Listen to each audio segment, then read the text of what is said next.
ఓం శుభంకర్యే నమః. ఆదిత్యాయ చ సోమాయ మంగళాయ బుధాయ చ గురుశుక్రః శనిభ్యశ్చ రాహవే కేతవే నమః. గురుబ్రహ్మ గురుర్విష్ణుః గురుర్దేవో మహేశ్వరః గురుస్సాక్షాత్ పరబ్రహ్మ తస్మై శ్రీ గురవే నమః. శ్రీ శ్రీ శ్రీ గణపతి సచ్చిదానంద సద్గురుభ్యో నమో నమః. ధనుస్సు రాశి వారికి జూన్ నెలలో గల గోచార ఫలితాలను తెలియజేస్తున్నాము. శ్రద్ధగా ఆలకించండి. ఈ యొక్క ధనుస్సు రాశి వారికి జూన్ మాసములో మిశ్రమ ఫలితాలు గోచరిస్తున్నాయి. బాగున్నంతసేపు కూడా మనము ఎవరిని తలుచుకోము, కానీ మన ఆత్మ ఒప్పుకోదు. బాగోలేనప్పుడు మాత్రము ప్రతి ఒక్కరిని తిట్టుకుంటూ ఉంటాం, వెతికి వెతికి మరీ తిట్టుకుంటూ ఉంటాం. కాబట్టి ఇక్కడ మిశ్రమ ఫలితాలు అంటే కష్టసుఖాలు రెండూ ఉంటాయి. యాదృచ్ఛికం ఏమిట్రా అంటే ద్వాదశ రాశుల వారికి కూడా అలాగే ఉంటుంది. అందరికీ బాగోదు, అందరికీ బాగోకుండా ఉండదు. కొంత బాగున్న వాళ్ళు ఉంటారు, బాగోలేని వాళ్ళు కూడా ఉంటారు. వీటిని ఒక నమ్మకంగా మనము వింటూ వీటిల్లో చెప్పినటువంటి జాగ్రత్తలను మనం పాటిస్తూ ఏదైనా ప్రమాదం నుంచి మనం తప్పుకోవటం అనేటువంటిది ప్రధానమైనటువంటి అంశం. కాబట్టి ఆర్థికపరమైనటువంటి శుభప్రదాలు ధనుస్సు రాశి వారికి జూన్ మాసంలో పుష్కలంగా ఉన్నాయి. మంచి లాభం, మంచి ధనకీర్తి, మంచి విశేషమైనటువంటి ఆకర్షణని కలిగి ఉంటుంది. కానీ వృత్తి వ్యాపారాల యందు ఎవరెవరైతే గనక వ్యాపారములు చేసేవాళ్ళు ఉంటారు, పనులు చేసుకునే వాళ్ళు ఉంటారు, ఉద్యోగములు చేసుకునే వాళ్ళు ఉంటారు, వీళ్ళందరికీ ఏదో ఒక రకమైనటువంటి ఆశాభావం. సడన్గా రాత్రికి రాజు అయిపోవాలని ఎవరు అనుకోరు, కానీ అవ్వగలమా అనేటువంటి ఒక ప్రయత్నం చేస్తూ ఉంటారు. అటువంటి ఒక అవకాశము కూడా ఈ ధనుస్సు రాశి వారికి ఈ జూన్ మాసంలో గోచరిస్తుంది. సడన్గా వస్తుంది. ఇక్కడ మన ధైర్య సాహసాలు ప్రధానం. తప్పుడు మార్గంలో కాదండి, సన్మార్గంలో. కాబట్టి మీ కెరియర్ అభివృద్ధి చెందేటువంటి పనులు మీరు అందరి ముందు కూడా ప్రశంసించదగ్గ పనులని మీరు చేసేవారైతే తప్పనిసరిగా ధనుస్సు రాశి వారికి ఒక అవకాశం అయితే ఈ నెలలో వస్తుంది. అది ఎప్పుడు వస్తుంది, ఏ గంటకు వస్తుంది, ఏ నిమిషానికి వస్తుంది చెప్పలేం. వస్తుంది. మీకు స్పృహలో ఉండంగానే వస్తుంది. నిద్రపోయినప్పుడు వచ్చింది అంటారేమోనండి, బాత్రూంలో ఉన్నప్పుడు వచ్చింది అంటారేమోనండి, లేకపోతే తింటున్నప్పుడు వచ్చింది అంటారేమో. అవకాశం వస్తుంది. బుద్ధి బలముతో విజయాన్ని సాధించాలి. అలా సాధించగలిగితే ఈ మాసములో మీరు చాలా సంపాదించిన వారు అవుతారు, స్థిరవంతులు అవుతారు. ఆర్థిక పరముగా అద్భుతమైనటువంటి ప్రయోజనాలను కూడా పొందుతారు.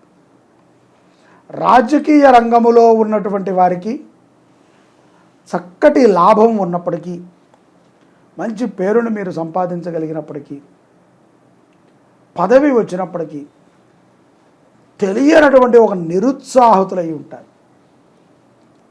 సడన్గా పడిపోతారు.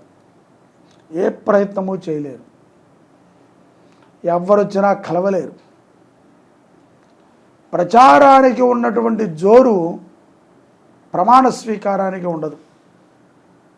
కాకపోతే కారణం ఏమిట్రా అంటే తమ వేరుతోనే తమ కంటిని మీరు పొడుచుకున్నట్టు కొన్ని దుష్టశక్తులని ప్రోత్సహించారు, అవి లేచి నుంచున్నాయి. ఇప్పుడు కుటుంబం మీద అవి ప్రభావాన్ని చూపుతాయి. తద్వారా జాగ్రత్తగా ఉండాలి. కుటుంబపరమైనటువంటి లబ్ధి విషయాలలోకి వస్తే ఆహ్లాదకరమైనటువంటి వాతావరణాన్ని ధనుస్సు రాశి జాతకులు ఈ మాసంలో పొందుతారు. కుటుంబంతో చాలా సరదాగా ఉంటారు. మంచి మంచి విషయాలను చర్చిస్తూ ఉంటారు. మంచిగా నలుగురితో మాట్లాడేటువంటి సందర్భాలలో మీ మాటకి పదును ఏర్పడుతుంది. విద్యార్థులు ప్రయత్నపూరితముగా విదేశాలకు వెళ్ళేటువంటి వారికి సత్సంకల్పంగా నెరవేరుతుంది, సాధించగలుగుతారు. ఉద్యోగము లేనటువంటి వారికి కూడా ఈ యొక్క మాసాంతములో ద్వితీయార్థములో సత్ఫలితాలని పొందుతారు.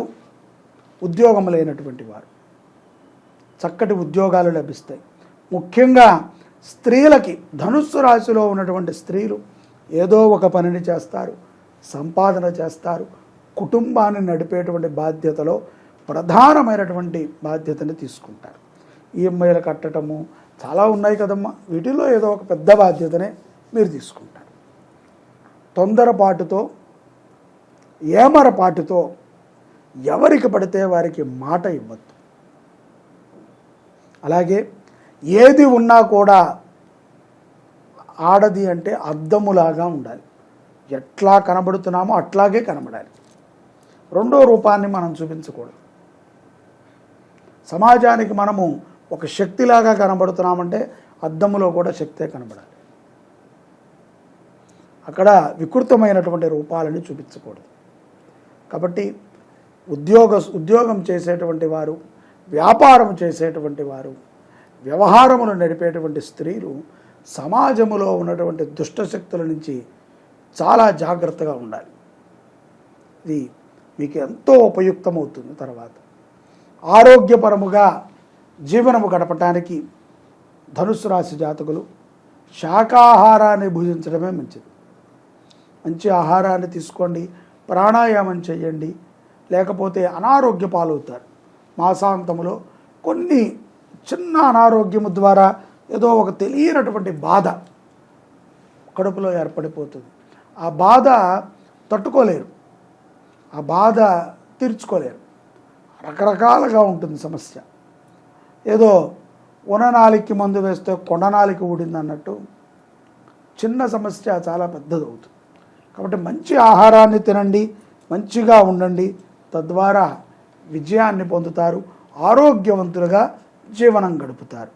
అలాగే పెద్దల విషయంలో కూడా కుటుంబంలో ఎవరైతే మరణించి ఉంటారో, ఎవరైతే మన వంశోద్ధారకులు కాలం చేసి ఉంటారో అటువంటి వారికి సంస్కారములు సరిగ్గా జరగకపోతే సంతాన వృద్ధి ఉండదు తల్లి. ఆడవారే ఆ బాధ్యత తీసుకుని సంతానపరమైనటువంటి ప్రయత్నాలని చేయాలి. ఎవరైతే గతించి ఉంటారో, పోయినవాడు పోయాడని ఫోటో ఏదో మనం పెట్టుకోకుండా సంస్కారం చేయాలి. అతని పేరు మీద స్వయం పాకము, పితృకర్మను మనం ఆచరణ చేయాలి. లేకపోతే ఆ శాపము అలా ఉండిపోతుంది. తద్వారా ఎంత సంపాదించినా నిరుత్సాహంగా ఉంటుంది ఇంట్లో. ఏదో ఒక కాయకము, ఏదో ఒక రోగమే చుట్టూ తిరుగుతూ ఉంటుంది.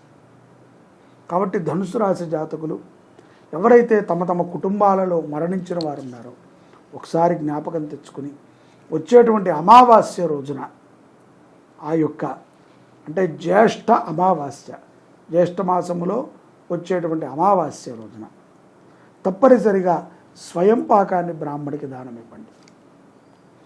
గోవుకి పెద్దల పేరుతో గ్రాసాన్ని సమర్పణ చేయండి. ఈ విధంగా చేయటం ద్వారా ధనుస్సు రాశి జాతకులు దివ్యమైనటువంటి అనుగ్రహాన్ని పొందగలుగుతారు ఈ జూన్ మాసంలో. సర్వే జనాః సుఖినో భవంతు. శ్రీ శుభంకర్యై నమః. జూన్ 7వ తారీఖు నుంచి జూలై 1వ తారీఖు వరకు అష్టాదశ శక్తిపీఠాలలో ప్రతి శక్తిపీఠములో కూడా మహాగణపతి అర్చన, రుద్రాభిషేకము, చండీ హోమాన్ని నిర్వహణ చేస్తున్నాం. ఆ వివరాలు కింద మీరు కాంటాక్ట్ చేస్తే కనుక చెప్తారు. ప్రతి ఒక్కరూ పాల్గొనండి. ఇది ఒక గొప్ప అవకాశం. ఈ జన్మకి ఇటువంటి అవకాశం మరలా మనెవరికీ రాదు. అందరికీ ఒక మంచి శుభవార్త. శ్రీ క్రోధీనామ సంవత్సరము జ్యేష్ఠ శుద్ధ పాడ్యమి నుంచి జ్యేష్ఠమాసము కృష్ణపక్ష దశమి వరకు అష్టాదశ శక్తిపీఠ మహాయజ్ఞాన్ని శుభంకరీ సేవా సమితి నిర్వర్తిస్తోంది.